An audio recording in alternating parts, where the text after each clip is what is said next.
పోతన భాగవతం వామనుడు పరిచక్రవర్తిని దానం అడిగే సందర్భం గురించి మనం తెలుసుకుంటూ ఇలా ఇంత చిన్నదానమా అంటున్న యాగ యజమాని పరిచక్రవర్తితో మేధావి అయిన వామనుడు ఇలా అంటూ ఉన్నాడు.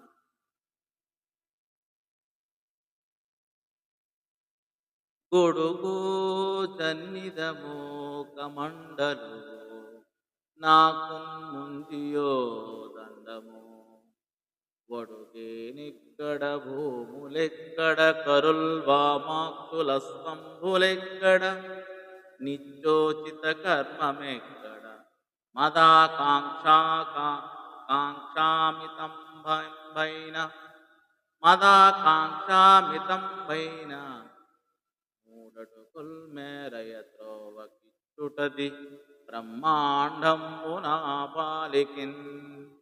అయ్యా, నేను